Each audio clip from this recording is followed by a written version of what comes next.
하나님 예배하는 여러분 모두에게 오늘도 우리 하나님께서 크신 은혜로 함께 해주시기를 바랍니다.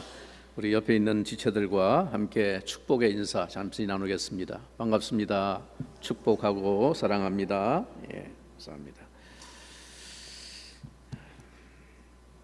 하나님께서 오늘 우리에게 주시는 말씀, 신약 성경 빌립보서 1장 12절부터 18절까지 말씀입니다. 1장 12절부터 18절. 제가 이제 하나님의 말씀을 먼저 받들어 읽겠습니다.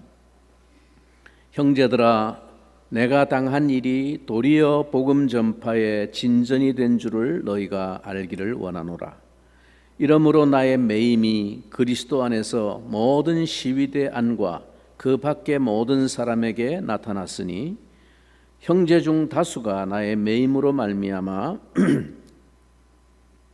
주 안에서 신뢰함으로 겁없이 하나님의 말씀을 더욱 담대히 전하게 되었느니라. 어떤 이들은 투기와 분쟁으로, 어떤 이들은 착한 뜻으로 그리스도를 전파하나니 이들은 내가 복음을 변증하기 위하여 세우심을 받은 줄 알고 사랑으로 하나 그들은 나의 매임에 괴로움을 더하게 할 줄로 생각하여 순수하지 못하게 다툼으로 그리스도를 전파하느니라. 그러면 무엇이냐? 거칠애로 하나 참으로 하나 무슨 방도로 하든지 전파되는 것은 그리스도니 이로써 나는 기뻐하고 또한 기뻐하리라. 아멘. 여러분, 우리가 예수 믿고 신앙생활을 해나갈 때 일반적으로 기대하고 예상하는 것은 예수 믿고 하나님 의지하고 살면 하나님이 우리의 삶을 책임지시고 또 인도하시고 잘되게 하시고 형통하게 하실 것이다 라는 생각을 갖습니다. 물론 조금 신앙이 제대로 자리를 잡게 되면 그저 자신의 일신상의 복을 위해서 하나님 믿고 구하고 하는 그런 신앙은 조금 초보 단계에 좀 유치한 신앙이다, 그렇게 깨닫게 되고, 이제 그래서 하나님의 나라를 위해서, 정말 복음을 위해서, 주님을 위해서 초점을 맞추고 열심을 가지고 헌신하고 봉사하고 섬기는 그런 신앙생활을 하게 되죠. 근데 그럴 때 우리가 일반적으로 가지게 되는 기대가 뭡니까? 아니, 내가 내 잘 먹고 잘 살겠다고 나와 내 가정 복 달라고 그렇게 하나님 앞에 열심히 매달리는 것도 아니고, 없는 중에도 어려운 중에도 다 힘을 다해서 주님의 나라와 복음의 역사를 위해서 헌신하고 참여하고 동참하고 정말 주님을 위해서 삶의 초점을 맞추고 그렇게 우리가 수고하고 애쓰면 당연히 그것은 하나님이 기뻐하시는 뜻이고 길이니까 하나님께서 그런 삶의 앞길에는 형통케 하시고 길을 열어주시고 역사를 이루어 주실 것이다. 우리가 다 그렇게 기대하고 예상하지 않습니까? 그런데 주님과 복음을 위해서 마음을 다해서 수고하고 헌신하는데도 계속 어려움과 고난을 겪고 인생의 장벽을 만나게 될 때 우리는 믿음이 흔들리고 낙심으로 힘을 잃게 되곤 합니다. 바울이 지금 빌립보 교회를 향해서 이 편지를 쓰게 된 것도 아마 그러한 염려 때문이었던 것 같습니다. 아마도 복음을 위해서 헌신하고 동참하고 참여하고 헌신해왔던 이 빌립보의 성도들이 사도 바울이 당하는 고난으로 인해서 마음이 위축되고 그 복음의 능력과 역사에 대해서 좌절감을 느끼고 있을지도 모른다는 그런 염려가 바울의 마음속에 생겼습니다. 복음을 위해서 함께 동참해온 그들의 그 협력과 참여와 헌신에도 불구하고 상황은 악화하여 가기만 하는 것처럼 보였습니다. 사도 바울은 이 문제에 대해서 빌립보의 성도들을 격려할 필요를 느꼈습니다. 그래서 그는 흔들림이 없는 큰 확신 가운데서 이렇게 말을 합니다. 지난주에 우리가 읽었던 6절 말씀을 보면 너희 안에서 착한 일을 시작하신 이가 그리스도 예수의 날까지 이루실 줄을 우리는 확신하노라. 이 역사를 시작하신 하나님께서 어떤 상황에도 어떤 어려움에도 불구하고 주님 오시는 그날까지 이 역사를 반드시 완성하시고 이루실 것을 우리는 확신한다. 그렇게 빌립보의 성도들을 격려합니다. 그리고 이제 그 확신이 허상이 아님을 증명하듯이 오늘 본문의 구체적인 역사를 빌립보 성도들에게 알려주고 있습니다. 자, 그것이 우리가 오늘 읽은 본문의 내용입니다. 12절 다시 한번 주목해 보겠습니다. 형제들아, 내가 당한 일이 도리어 복음 전파의 진전이 된 줄을 너희가 알기를 원하노라. 많은 사람들이 생각했던 것과는 정반대의 일이 일어나고 있다는 것입니다. 하나님께서 이방 사람들을 구원하기 위한 그릇으로 특별히 택하여 세운 사도 바울이 감옥에 감금된 것은 누가 생각해도 복음 전파의 커다란 장벽이라고 생각되었을 것입니다. 이제 이렇게 복음의 역사가 그저 기세가 꺾이고 마나 이렇게 생각이 될 겁니다. 따라서 복음 역사의 답보 상태 내지는 퇴보 상태라고 판단했을 겁니다. 마치 사탄의 방해와 공격이 승리를 거둔 것처럼 보였습니다. 그런데 놀라운 일이 벌어지고 있었습니다. 지난 5월 초쯤에 수요 기도회에서 몇몇 성도들과 함께 오늘 본문 특별히 12절부터 14절을 가지고 간단하게 메시지를 나누고 기도한 적이 있습니다만은 오늘은 차례에 따라서 이 단락 전체를 좀 더 상세하게 여러분에게 전하려고 합니다. 여러분 다시 한번 13절 14절을 보겠습니다. 이러므로 나의 매임이 그리스도 안에서 모든 시위대 안과 그 밖의 모든 사람에게 나타났으니 형제 중 다수가 나의 매임으로 말미암아 주 안에서 신뢰함으로 겁없이 하나님의 말씀을 더욱 담대히 전하게 되었느니라. 여기서 말하는 이 시위대라는 말은 우리가 하도 이 시위대를 많이 보고 이런 말을 우리가 많이 듣는 환경 속에서 우리 한국 사회가 지금 진행되어 왔기 때문에 시위대 그러면 우리는 딱 떠오르는 이미지가 뭡니까? 광화문의 태극기 부대나 촛불 시위대 그렇게 떠오릅니다. 그런데 오늘 본문에서 말하는 시위대 안에 있는 사람들에게 복음이 전해졌다라고 말할 때 이 시위대는 그런 시위대를 말하는 게 아닙니다.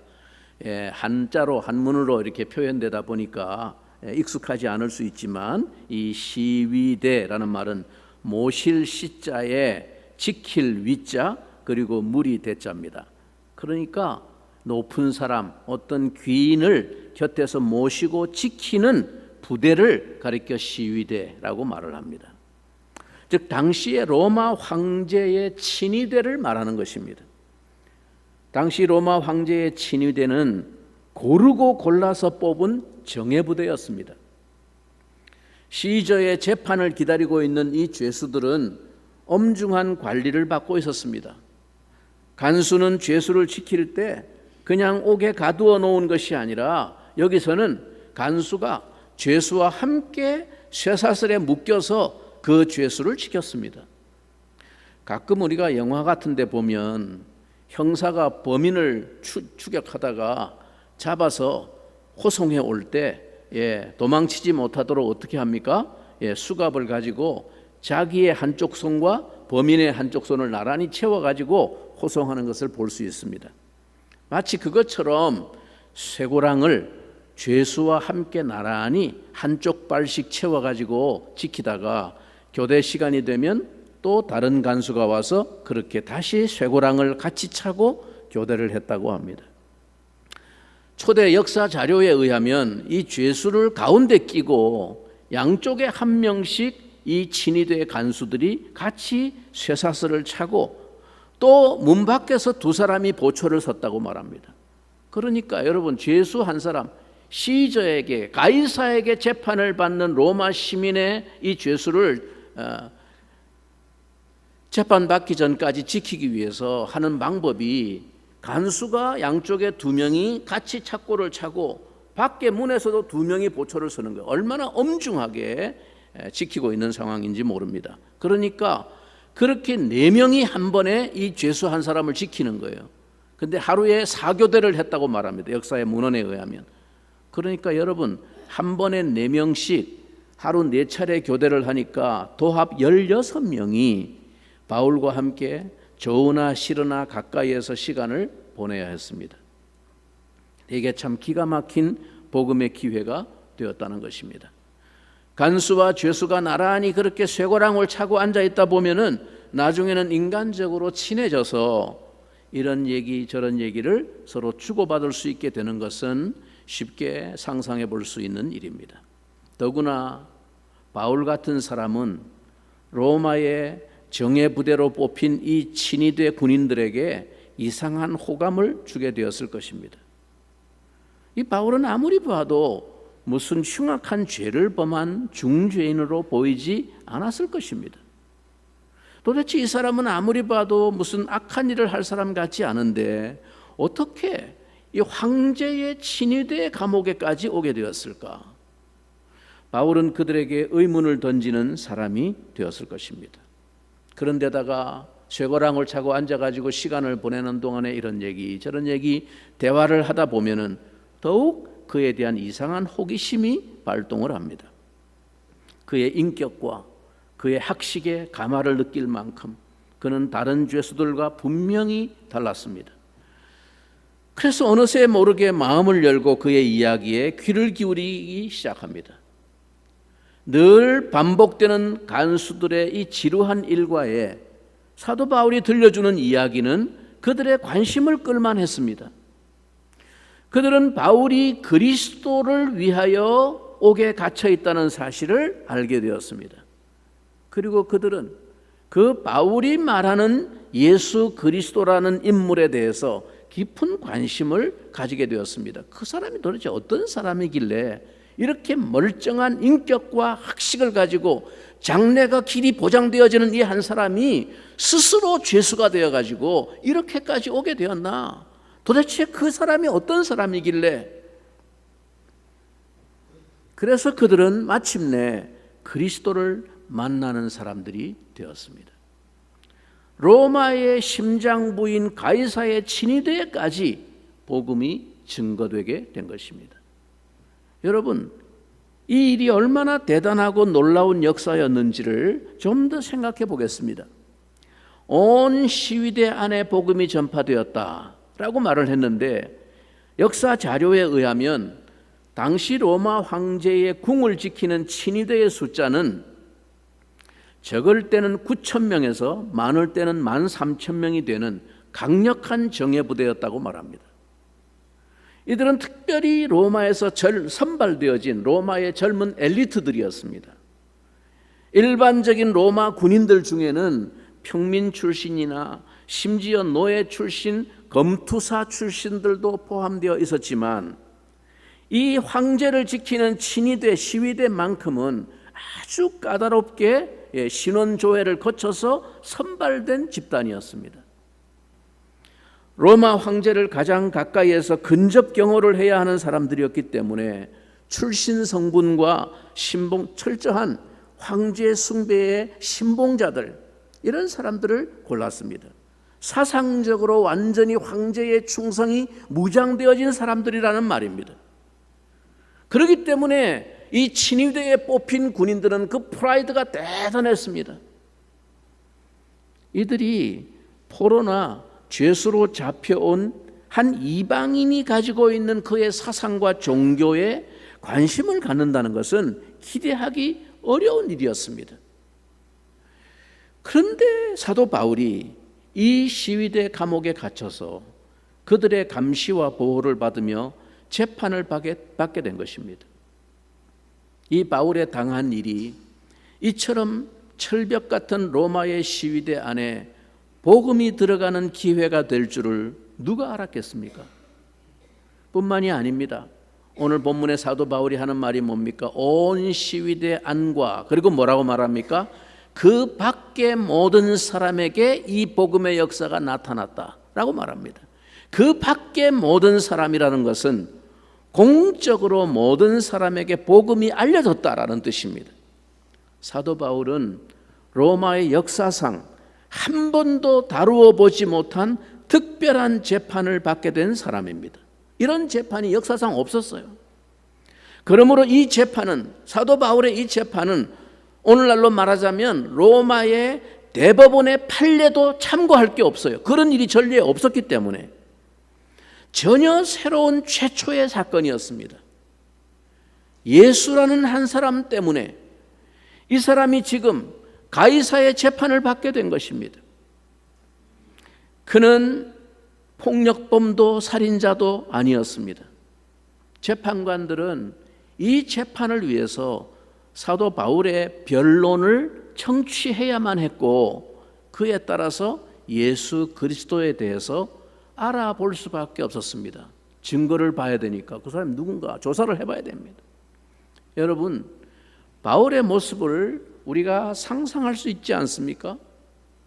그는 로마로 압송되어 오기 전에 이미 가이사랴에서 로마의 총독들과 아그리빠 왕 앞에서 이런 신문을 받은 적이 있습니다. 그 재판정의 광경이 사도행전에 상세히 기록되어 있지 않습니까? 그 재판관들은 좋든지 싫든지 그 재판을 위해서는 바울로부터 예수 그리스도에 관해서 들을 수밖에 없었습니다. 왜? 변론을 해야 되니까. 바울은 그 기회를 놓치지 않았습니다. 그는 힘을 다하여 자기의 믿는 하나님과 예수 그리스도에 대한 신앙을 증거했습니다. 내가 이 신앙 때문에 지금 이 고초를 겪고 있다라고 말을 했습니다. 여러분, 더군다나 지금 황제의 이름으로 재판을 받는 이 로마의 이 최고 법정은 황제의 명예와 로마의 자존심의 상징이었기 때문에 그 재판은 함부로 피고의 권리를 윽박지르거나 묵살할 수 없었습니다. 여러분, 당대 세계 최고의 말하자면 법치국가의 명성을 가진 제국이 로마였어요. 로마의 법은 매우 유명하고 그리고 아주 훌륭한 법체계를 가지고 있는 나라였습니다. 그들의 자부심이었습니다. 그렇기 때문에 재판 아무렇게나 하지 않는 거예요. 정확하게 법을 따라서, 더군다나 황제의 명예가 걸려있는 재판정이 마지막 재판이. 거기다가 더군다나 바울은 로마의 시민권자였습니다. 로마는 공정한 법의 통치를 자긍심으로 가지고 있던 나라였어요. 그들은 바울이 증거하는 말을 싫든 좋든 다 들어야 했습니다. 변론의 기회를 줘야 하니까. 그러므로 이 전례 없던 특별한 재판은 모든 사람들에게 알려지게 되었습니다. 하나님께서 바울의 발을 묶어 놓으신 채로 복음이 전파되게 하실 줄은 아무도 생각지 못한 일이었습니다. 빌립보의 성도들도 생각지 못했습니다. 환경과 상황이 가로막을 수 없는 하나님의 역사와 복음의 진보에 대해서 바울은 빌립보의 성도들에게 알려주고 싶었습니다. 그래서 너희가 알기를 원하노라 하면서 이 이야기를, 소식을 전하는 거예요. 그들로 하여금 하나님이 시작하신 착한 일이 반드시 그리스도 예수의 날까지 이룰 것을 확신하도록 격려하고 있는 것입니다. 우리가 복음을 위해서 교제하고 참여하고 헌신하는 그 착한 일은 결코 아무것도 아닌 것이 아닙니다. 미약해 보이지만 그 역사는 놀라운 하나님의 능력을 불러오는 도구가 되는 것입니다. 사랑하는 성도 여러분, 이것을 믿으시기 바랍니다.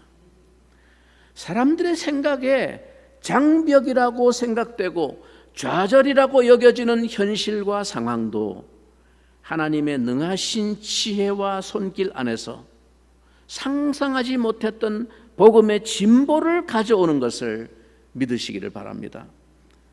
여러분, 나의 당한 고난과 어려움이 복음의 진보를 가져오는 놀라운 도구가 되도록 하나님이 역사하실 수 있음을 믿으시기 바랍니다. 그럴 때 우리의 신앙은 현실과 상황을 뛰어넘는 확신과 기쁨 가운데 나아갈 수 있습니다. 여러분은 어떤 매임에 매여 있습니까? 여러분의 당한 일이 어떤 공경과 어려움입니까?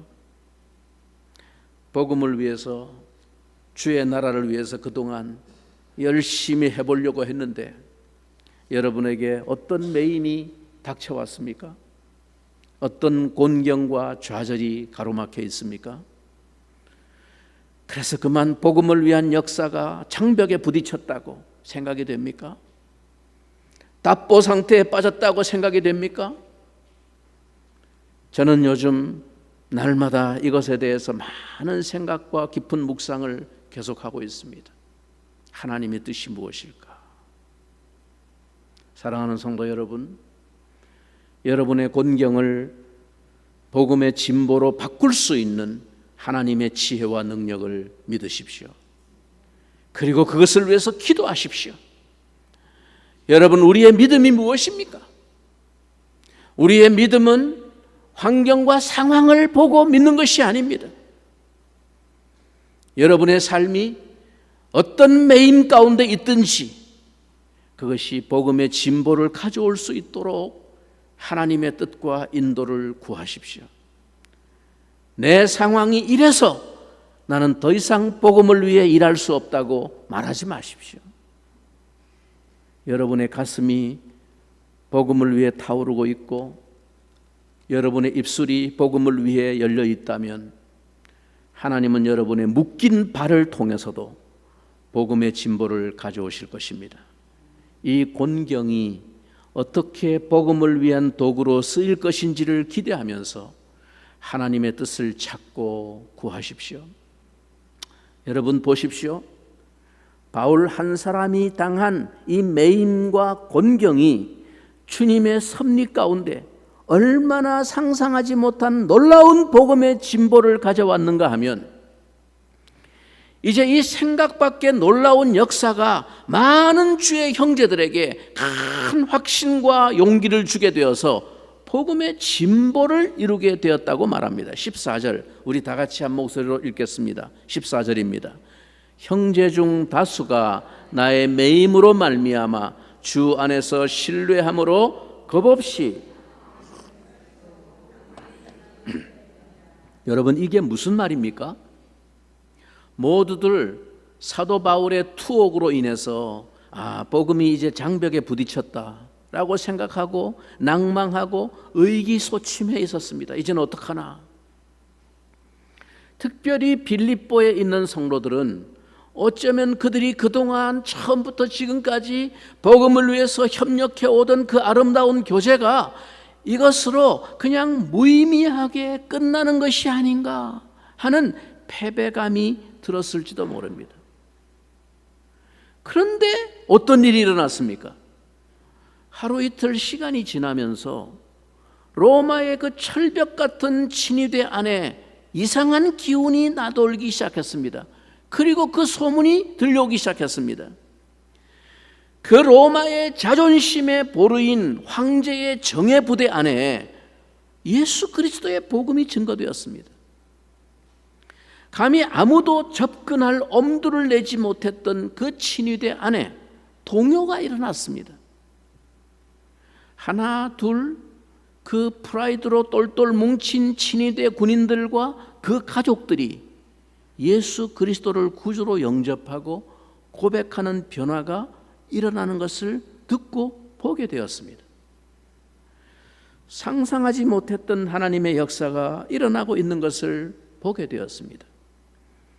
또한 그 쇠사슬의 매임과 공경에도 불구하고 조금 더 흔들림 없이 큰 확신 가운데서 재판정을 향해 복음을 증거하는 이 바울 사도의 모습을 보면서 그들은 놀라운 용기를 얻게 되었습니다.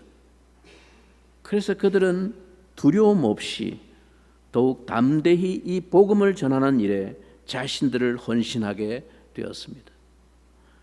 로마의 놀라운 복음의 진보를 가져오게 된 것입니다. 그들은 이제 더 이상 바울 한 사람만을 바라보고 있는 사람들이 아니라 자신들도 이 복음을 위해 담대히 나서서 헌신하게 된 사람들입니다. 어쩌면 바울을 감옥에 갇히게 만드시고 이런 곤경과 매임을 통해서 주님께서 기대하신 계획과 뜻이 이것인지도 모릅니다. 그들은 더 이상 복음의 역사의 구경꾼이나 소극적인 후원자가 아닙니다. 이제는 그들이 전면에 나서기 시작했다는 것입니다. 사랑하는 성도 여러분, 절망적인 매임과 공경 속에서 흔들림 없이 복음을 위해 서 있는 한 사람의 확신과 헌신은 얼마나 연약한 주의 형제들을 일으켜 세우고 큰 확신으로 무장하게 해주는지 모릅니다. 오늘 여러분은 어떤 매임과 공경 속에 있습니까? 그 가운데 서 있는 여러분의 모습은 어떻습니까? 그 모습은 주의 형제들에게 어떤 영향을 미치고 있습니까? 사랑하는 성도 여러분, 여러분 한 사람의 모습이 복음의 진보를 가져오는 도화선이 되도록 기도할 수 있기를 바랍니다. 어쩌면 여러분이 당한 그 일이 이러한 주님의 뜻 가운데 주어진 일인지 어찌 알겠습니까? 그런데 여러분, 모든 일이 항상 좋게만 나타나는 것은 아닙니다. 자, 이렇게 바울의 매임과 공경이 복음의 진보를 가져왔지만 그 가운데는 바울을 시기하고 괴롭히는 자들도 있었다는 것입니다. 그래서 그들은 바울이 옥에 갇혀서 활동을 하지 못하는 것을 기회로 경쟁 심리로 복음을 전했습니다. 아마도 그들 생각에 이것이 옥에 갇힌 바울에게 괴로움을 줄 것으로 생각했던 모양입니다. 사람들은 다 자기 수준에서 남을 생각하게 마련입니다. 자기 심보가 그러면 바울도 그럴 거라고 생각하는 거예요. 이렇게 하면 약 오르겠지? 지가 그 수준에 사는 사람은 남도 그럴 거라고 생각하는 거예요. 그렇다고 이들을 거짓 교사들이라고 생각할 필요는 없습니다. 왜냐하면 바울은 한 번도 거짓 교사들이 전하는 복음 사역을 기뻐한다고 말한 적이 없습니다. 그러므로 오늘 이들은 형제들입니다. 형제들 가운데 여러 사람이 복음을 위해서 더 헌신하게 되었다. 근데 그들 중에는 이런 순수하지 못한 동기로 하는 사람도 있었다. 그랬으니까 어쨌든 이 사람들은 형제들입니다. 주의 형제들입니다. 그러나 이들의 동기가 순수하지 못했고 성숙되어 있지 못했습니다. 인간적인 경쟁심과 시기심, 자기 명예. 여러분, 때로 우리가 거룩한 주님의 사역을 하면서도 유치한 경쟁심의 노예가 될 수 있다는 사실을 알고 계십니까? 어쩌면 사도 바울이 이 이야기를 하고 있는 이유가 빌립보 교회가 가지고 있던 어떤 문제와 무관하지 않은 것 같습니다. 빌립보 교회를 향한 사도 바울의 이 편지를 계속 읽어보면 빌립보 교회 안에도 이러한 시기와 경쟁심과 다툼과 불화의 문제가 나타나고 있음을 봅니다. 그리고 바울은 그들을 향해서 간곡하게 한 마음을 품고 다툼이 없이 복음에 합당하게 생활할 것을 권면하고 있습니다. 그런데 이상하게도 이러한 순수하지 못한 동기로 일하는 사람들을 통해서도 복음의 진보를 가져왔다는 것입니다. 이거는 좀 우리를 헷갈리게 하는 문제입니다. 물론 하나님은 속지 않습니다. 하나님은 우리의 중심을 다 보시는 분입니다. 불꽃 같은 눈으로 우리의 마음을 판단하시는 하나님께 아무것도 숨길 것이 없습니다. 숨길 수 없습니다. 그러나 여러분, 우리가 여기서 착각하지 말아야 할 것이 있습니다. 이 세상에는 순수하지 못한 경쟁심이나 시기심으로 주의 일을 하는 사람들이 얼마든지 있습니다. 그런 교회들도 많이 있습니다. 자기 교회 이름 내세우고 앞서기 위해서 아무교회 교회에서 새로 뭘 지었다더라 그러면 자기들도 그 이름 또 앞서기 위해서 시기심으로 하여튼 이런 일들이 지상의 교회들 가운데는 얼마든지 있습니다. 그런데 여러분, 이상하게도 그런 교회들이 다 문을 닫게 되지 않는다는 것입니다. 오히려 상당한 열매를 나타냅니다. 아니, 생각할 때 하나님은 진실하신 분인데 하나님이 그런 순수하지 못하고 진실되지 못한 사람들의 사역이 잘 되지 못하게 하셔야 될 것 같은데, 그런데 이상하게도 사람들은 그런 이면의 진실을 분별하지 못하고 그 화려한 열정과 퍼포먼스를 보고 감동을 하고 그로 몰려듭니다. 그래서 오히려 그런 사역자들과 그런 교회가 더 열기를 띠고 부흥하는 일도 있습니다. 그럴 때 우리의 마음이 시험을 받습니다. 도대체 이게 뭔가? 도대체 하나님이 뭐 하시나? 마음의 불평과 원망이 생기고 그동안 순진하게 바른 길 걸으면서 남이 알아주든지 못 알아주든지 주님이 말씀하신 진리의 길, 좁은 길을 걸으면서 주님의 나라를 위해서, 복음을 위해서 헌신해왔던 그동안의 우리의 열정이 허탈해지는 우울감, 좌절감, 낙심 가운데 빠질 때가 있습니다. 그런데 여러분, 오늘 바울의 이 고백을 들어보십시오. 마지막 결론입니다. 18절 다 같이 한 목소리로, 그러면 무엇이냐? 거칠애로 하나 참으로 하나 무슨 방도로 하든지 전파되는 것은 그리스도니 이로써 나는 기뻐하고 또한 기뻐하리라. 여러분, 이 기쁨은 어떤 기쁨입니까? 그리고 어디서부터 오는 기쁨입니까? 누가 이 기쁨을 소유할 수 있습니까? 오직 그리스도를 위해 그 삶의 목표와 뜻이 정해진 사람에게는 이 기쁨이 있습니다. 주의 일을 한다고 하지만 인간적인 경쟁심과 시기심으로 순수하지 못한 동기로 일하는 사람에게는 결코 이 기쁨이 없습니다. 그 일에 보란듯이 외형적인 열매는 있을지 몰라도 그 사람의 심령 가운데는 진정한 상황을 초월하는 이 기쁨은 없습니다. 이런 기쁨은 결코 그런 순수하지 못한 마음을 가진 사람들에게 주어지지 않습니다. 그들에겐 다만 자랑이 주어질 뿐이죠. 여러분, 남을 괴롭히는 자들에게는 그것으로 이기고 앞서가지고 쾌감이 주어질지는 모르지만, 그러나 상황과 공경이 막을 수 없는, 이 흔들 수 없는 기쁨은 결코 그들의 마음속에 주어지지 않습니다. 그것이 바로 공평하신 하나님의 보응입니다. 사랑하는 성도 여러분, 주를 위해서 수고하고 헌신하며 달려온 여러분의 길에 오늘 어떤 막힘이 있고 매임과 좌절이 있습니까? 그러나 그 고난이 도리어 복음의 진보를 가져오게 될 수 있음을 생각해 보셨습니까? 하나님은 그 상황 가운데서도 우리의 생각을 뛰어넘는 주권과 섭리를 통해서 당신의 역사를 더 놀랍게 이루어 가시는 분이심을 믿으시기 바랍니다. 오늘 우리 시대에 하나님의 교회는 많은 막힘과 장벽과 좌절을 지금 만나고 있습니다. 몇 년간이나 이어진 코로나로 큰 타격을 입혔고, 그 외에 여러 가지 오늘 이 시대적인 상황과 풍조, 개인주의와 편의주의와 안일주의가 팽배해져 있고, 경제적인 침체와 압박이 우리의 삶을 좌절시키고 있습니다.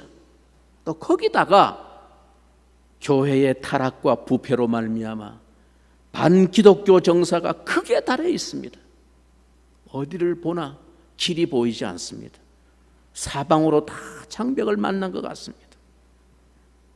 복음의 역사가 가로막히고 좌절을 당하고 있습니다.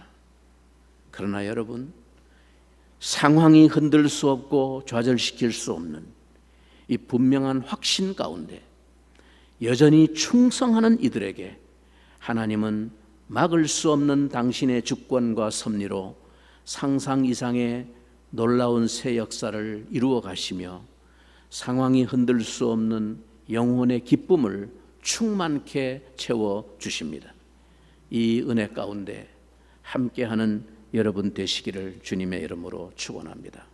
우리 같이 한번 말씀 생각하면서 잠시 한번 한 목소리로 기도하겠습니다.